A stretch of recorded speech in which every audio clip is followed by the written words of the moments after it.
Saya dengan ini melantik diri saya sendiri sebagai CEO yang baru.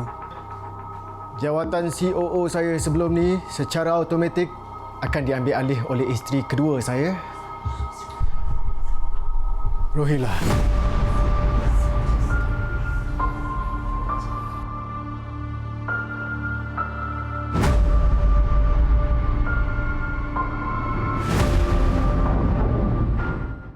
Sembilan malam, ini waktunya temu janji anda bersama saya Izwan Azir dalam Soal Drama. Assalamualaikum dan selamat malam. Senang sekali dapat bersama anda lagi, dan kalau kita tengok snippet tadi tu macam geram aja rasa. Dan ini memang drama yang tengah viral sekarang, tengah trending dan diperkatakan orang ramai sampai saya dapat berita pelakon-pelakon dia teruk kena kecam di Instagram. Kita nak bercakap tentang drama Takdir yang Tertulis. Tadi lakonan-lakonan hebat, antaranya daripada Nazim Othman, Nat Zainal, kita juga ada Datin Elvina Muhammad, dan malam ini kita nak mengupas tema daripada drama itu, iaitu Api Dalam Sekam. Dan saya tak bersendirian di studio kerana saya disertai oleh seorang perunding psikologi keluarga dan guaman syar'i, iaitu Suzana Ghazali. Assalamualaikum Kak Su. Waalaikumsalam. Sihat Alhamdulillah sihat. Terima kasih kerana bersama saya di studio. Dan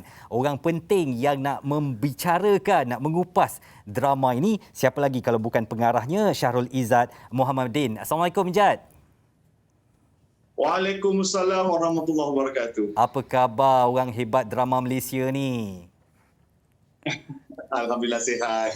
Jad, kalau boleh saya mulakan dengan anda lah, reaksi selaku pengarah kepada drama Takdir yang Tertulis ni, trending sekarang dan menerima respon yang baik walaupun pelakon-pelakon dikejam. Siapa yang jahat, bawa watak jahat tu kena kecam lah kan. Bagaimana respon anda sebagai pengarah, Jad? Okay, respon is very overwhelming. Come to one point, saya macam tak percaya dengan impact yang diberi. Sebab kadang-kadang kita pun tak faham, kadang-kadang kita pun tak faham reaksi penonton tu macam mana. Saya ingatkan drama ni macam mungkin impact dia biasa-biasa ataupun, tapi saya tak sangka pula impact dia sebegini besar. Kan, kemarahan, geram. Sebab saya rasa watak ni mewakili kita. So rasa mungkin ada ramai rasa tertampar ke. Lepas tu watak ni pula saya tak gambarkan hitam dengan putih. Saya gambarkan setiap watak ada grey area masing-masing. Saya rasa tu lebih human lah dalam watak yang drama-drama yang saya tampilkan. Itu agaknya macam chaos sikit lah dengan respon drama ni. Saya rasa itu memang kepakaran awak, Jad. Sebab awak selalu kalau mengarah drama ni akan ada grey area tu yang hanya awak tahu nak bawa drama tu ke arah mana. Ini terbukti seperti drama Nur yang kadang-kadang masyarakat tak boleh nak jangka arah mana drama ni nak pergi, Jad. Saya seorang peminat character driven. Saya bukan plot driven yang orang. Saya kadang-kadang kalau tanya saya sibuk tak tahu drama saya nak ke mana. Sebenarnya masih tapi saya suka melayan watak. Sebab saya suka melayan watak dengan jujur. Maknanya watak tu human. Saya rasa macam tak semestinya watak perempuan perampas tu watak dia sebegini kita gambarkan. Realitinya watak tu macam gini. Tak semestinya watak betul golongan agamawan tu macam gini. Kadang-kadang ada yang berwarna macam gini. So sebab kita ni manusia. Kita ada baik dan buruk, kita ada putih dan hitam, dan kita ada kelabu. So bila saya faham konsep tu, dan saya senang sebab bagi saya tugas sebagai pengarah atau penulis skrip, kami membawa watak, kami tembungkan watak dan spark drama. Dan to be honest, saya sendiri kadang terperanjat dengan apa yang saya tulis sebab saya pun tak expect macam tu. Tapi saya cuba berlaku jujur dengan watak. Macam saya cuba letak diri saya kat tempat dalam watak tu sendiri, barulah saya rasa macam macam gini. Saya sendiri pun masih lagi belajar. Saya banyak belajar dengan drama-drama saya sendiri. Macam mana watak tu bereaksi. Saya pentingkan watak. Saya pentingkan watak yang real. Cerita klise tak perlu. Saya tak kisah klise. Tapi saya nak watak tu real dengan sesuai dengan masa sekarang. Saya perkirakan anda berjaya melakukannya. Memang seperti yang dah anda lakukan dalam drama-drama hebat sebelum ini, dalam TYT ini juga Ijat nampaknya berjaya. Ringkas saja Kak Su sebelum kita nak berehat. Ya. Anda melihat drama ni sebagai seorang penonton, bagaimana anda suka atau geramnya melihat takdir yang tertulis ni? Ringkas saja. Baik, kalau ikutkan sekarang ni memang akak antara yang tak berapa minat drama, saya dah cakap, tapi drama TYT ni akak nak tengok. Malam ni bila pesan anak untuk rakam sebelum akak balik. Itu dia. Ijat, saya terpaksa lepaskan anda sekarang. Ringkas saja, 10 malam nanti apa yang penonton boleh jangkakan dalam episod malam ni? Ringkas saja, Ijat. Okey, 10 malam sekarang, apa yang kita bercakapkan, satu kejutan bila Ian tahu segala-galanya sebenar. Dia tahu segala-galanya, tapi cuma saya tak boleh review banyak sebab apa dia akan spoil. Kena tengok sebab konsep drama ni kita lepaskan sedikit demi sedikit kejutan. Alright, okey. Jadi pastikan temu janji anda lepas soal drama ni beralih ke TV3 10 malam untuk takdir yang tertulis. Ijat, terima kasih dan telah bersama dengan soal drama. Saya ucapkan selamat berjaya dalam pengarahan drama-drama yang akan datang, ya. Okey, terima kasih kerana menyokong produk-produk Radio Swan. Baik. Sekejap saja lagi ada seorang pelakon dalam takdir yang tertulis akan bersama kita dan kita nak memanjangkan lagi perbincangan ini. Kak Su tadi baru sekejap saja. Terus bersama kami di soal drama yang anda ikuti secara langsung di NTV7 dan juga Facebook Cool FM. Bertemu lagi selepas ini. Sasal lagi kecil lagi. Jadi aku ada hak atas rumah ni. Untuk pengetahuan kau, Mika tu anak kandung pada Azlan dan Nurhila. Isteri dia yang sah. DNA report. Wait, Azlan, Kalau you tak percaya. can you explain this to me? Ini atas. Angkat barang ni. Atuk kamu dulu, dia bukan keturunan calang-calang. Semua kaum keluarga dia, semuanya jutawan. Daripada Mesir. Oh, patutlah pun. Patut apa? Patutlah perangai macam Fir'aun. Watak Cik Salmah ni sebenarnya memang Cik Fir'aun. Dia watak dia memang, dia satu dia dendam, dia memang tak boleh nak terima lagi pasal apa yang berlaku sebelum ni antara dia dan juga mak kepada Juwita dah buat sesuatu kepada dia, rebut pula, ambil pula kekasih lama dia dah 30 tahun. So Cik Salmah berdendam sampailah habis, ya. Memang sangat-sangat tercabarlah. Seperti biasa, saya dah lama tak muncul dalam slot Samarinda di TV3 ni dan saya pun dah lama tak bawa watak antagonis pasal ramai yang cakap Didi Alia ni pelawak aja, pelawak kan.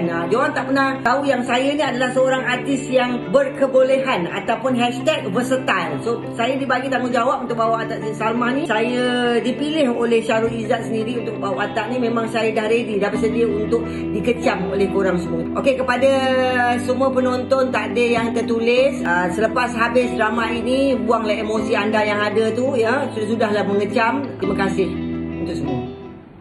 Waktu makcik Firaun tu cekik Mika, kecil aja Didi Alias ni, saya rasa geram betul lah.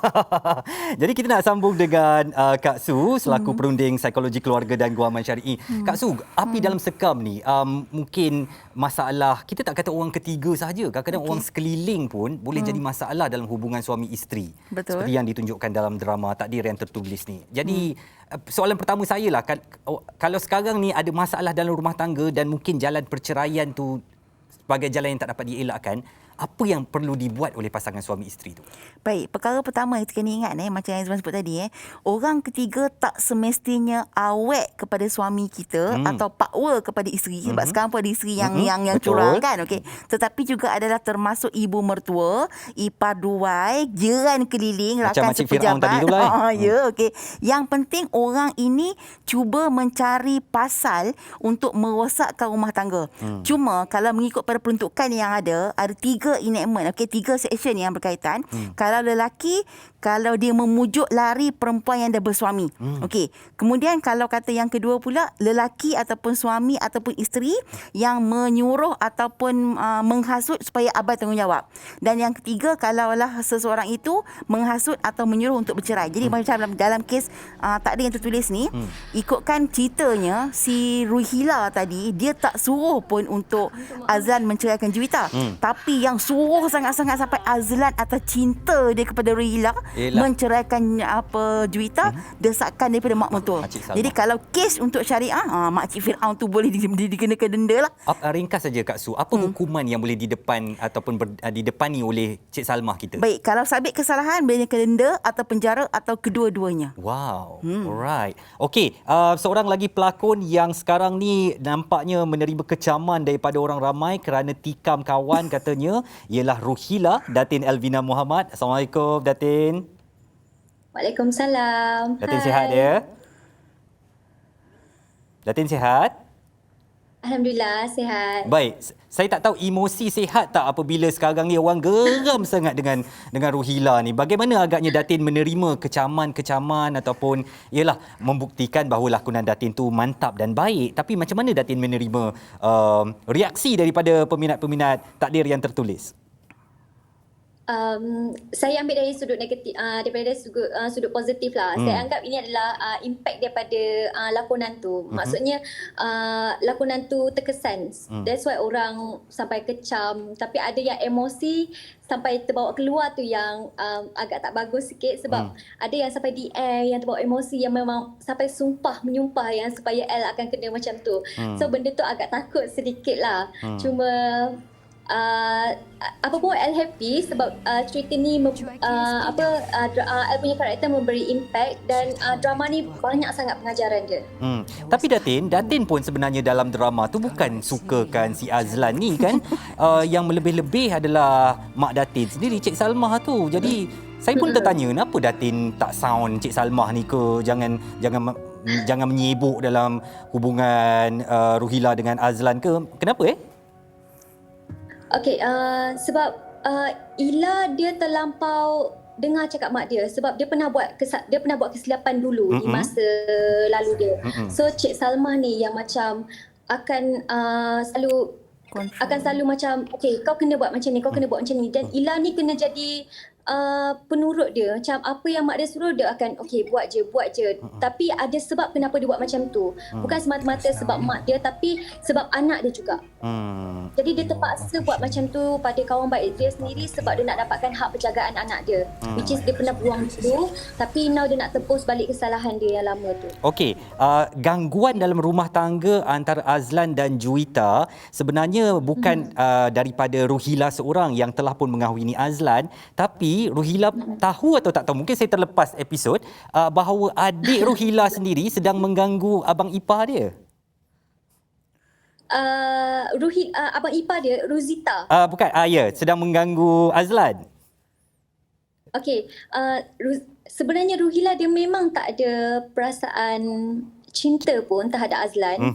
Dia macam mana nak cakap, dia sebenarnya apa yang dia lakukan ni hanya sebabkan nak tutup kesalahan dia yang lama tu je.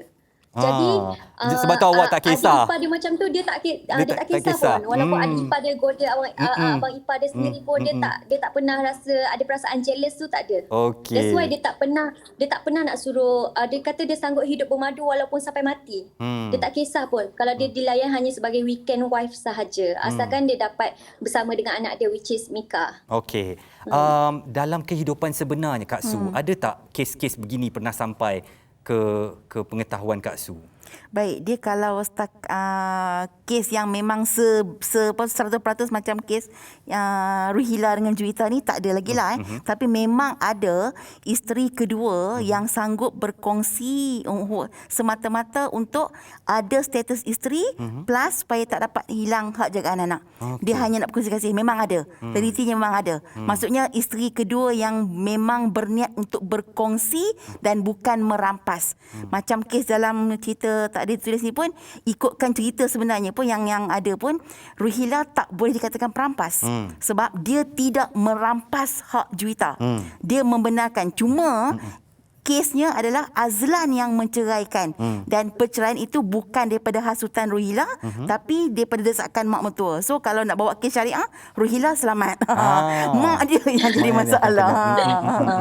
Jadi tapi sebab dia melibatkan mak mertua ya, kadang-kadang ada golongan wanita kita yang rasa tak sampai hati. Ibu-ibu ni kita kena hormat dan sebagainya. Jadi mungkin apa pesanan Kak Su lah. Baik, dia satulah. Memang ibu kita, ibu sendiri, ibu kandung, ibu mertua sendiri pun sama tak macam ibu kandung, okey. Tapi satu yang kena ingat, hormat dan taat kepada mak atau mak mertua tu ada peringkat dia. Jangan sampai berlaku penganiayaan dalam rumah tangga. Sebab kalau kata dia tu seorang ibu yang baik, dia takkan merosakkan rumah tangga. Dia takkan menjahanamkan hidup anak dengan menantu dia. Macam dalam kes tak ditulis ni memang pernah akak yang satu sulak akak nampak tu, memang dia kata dia tak kisah kalau kata anak dia sendiri bermasalah. Okey, jadi maksudnya sekarang ni memang mak tadi tu buat untuk kepentingan diri. Jadi kalau anak tu dah tahu mak dia ni memberi impak yang tak elok untuk kehidupan dia sendiri, okey, dia berhak untuk bersuara. Bukan melawan secara berkasar, tapi bersuara untuk mempertahankan hak dia, dan dia berhak untuk tak ikut apa cakap mak dia. Sebab bukan semestinya mak selalu betul. Okey, kalau kita tengok takdir yang tertulis, kita katakan bahawa Cik Salmah memang bersalah, banyak menghasut Ruhila, menentukan apa yang perlu dibuat kepada Azlan semua. Kalau dalam keadaan yang sebenar, Kak Su, bagaimana satu-satu kes tu nak dibuktikan di mahkamah? Apa bahan bukti yang boleh diterima di mahkamah untuk membuktikan apa yang Cik Salmah buat tadi kepada Azlan nanti? Baik. Sekarang ni, okey, kalau ikutkan macam ada satu sisi cerita dalam slot ni, ada pekerja dekat syarikat tu nak cari CCTV. Okey, itu pun antara bukti yang boleh bawa. Sebab tu sekarang ni kita ada terpa pintar. Ambil gambar boleh. Tapi ikutkan sekarang ni kalau di mahkamah, gambar masih boleh dipertikaikan. Jadi kalau nak bukti yang kukuh di samping saksi, tapi saksi pun kadang-kadang boleh menipu kan. Jadi gunakan teknologi yang ada, ambil video. Video insya-Allah tak boleh dipertikaikan. Video boleh, semacam CCTV pun boleh, tapi kena pastikan ada suara lah. Jadi itu sebagai bukti. Dan kalau contoh kata teks dekat WhatsApp, sebab tu kalau contoh apa-apa hal dengan suami ke dengan isteri atau dengan orang lain, elakkan guna voice note tu. Biar teks. Jadi kalau kata contoh teks dekat WhatsApp tu, kita boleh print screen, cuma pastikan unsafe contact, biar nampak nombor yang orang kita contact tu. Jadi itu pun boleh dibuktikan di mahkamah, dijadikan sebagai bukti dokumentasi lah, di samping saksi. Sebab sekarang sebab dia saksi pun kadang-kadang boleh dipertikaikan kan. Okey, Datin, sekejap lagi 10 malam.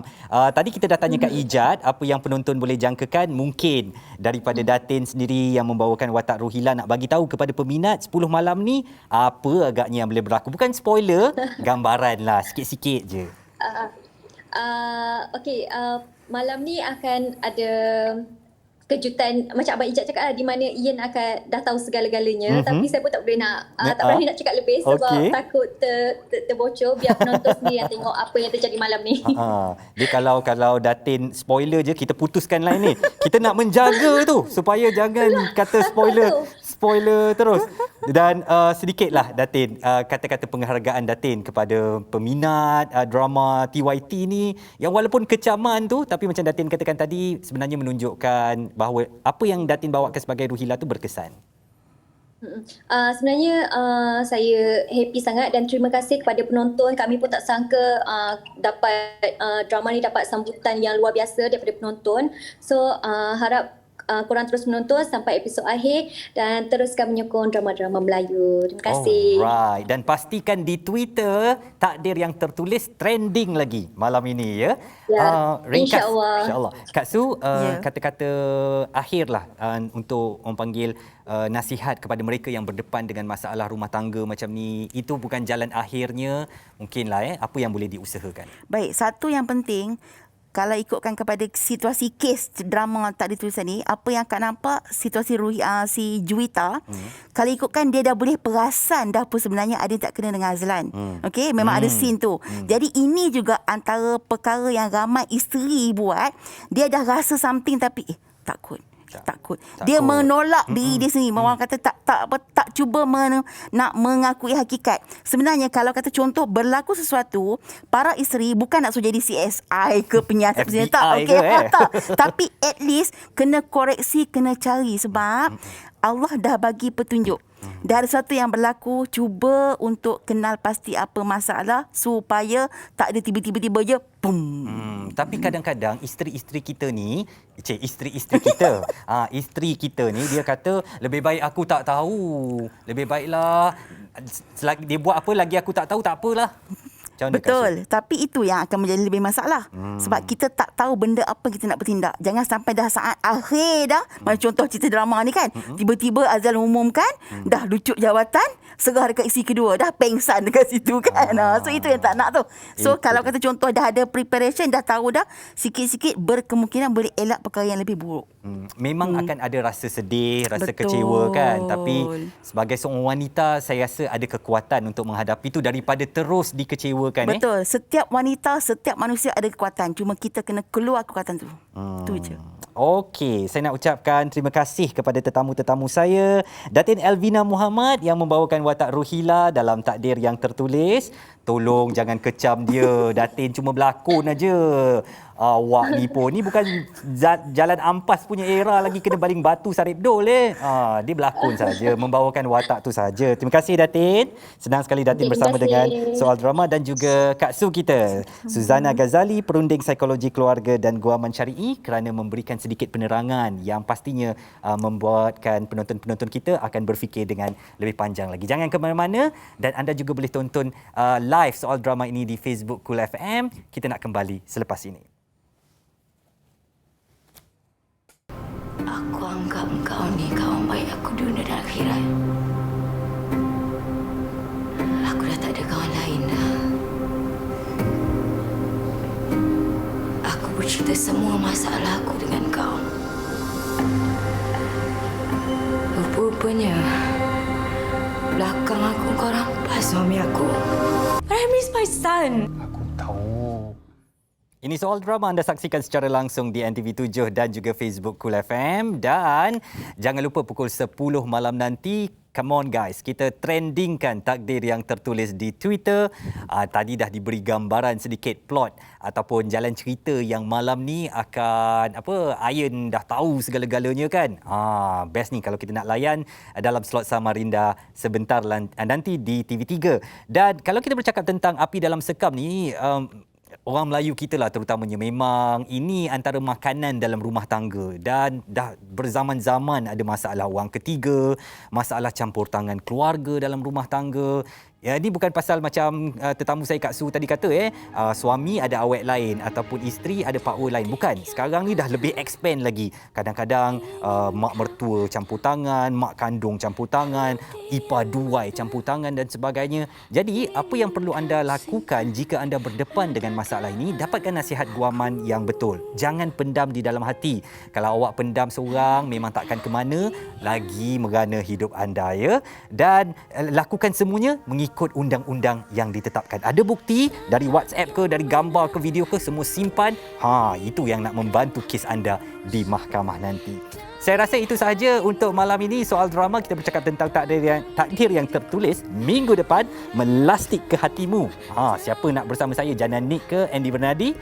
Pastikan temu janji anda esok pula, minggu depan. Tapi esok di Cool FM kita akan bawakan topik ini, iaitu orang ketiga dalam Bicara Petang Izwan Azir. Terima kasih atas perhatian anda. Jumpa lagi. Assalamualaikum. Selamat malam Malaysia.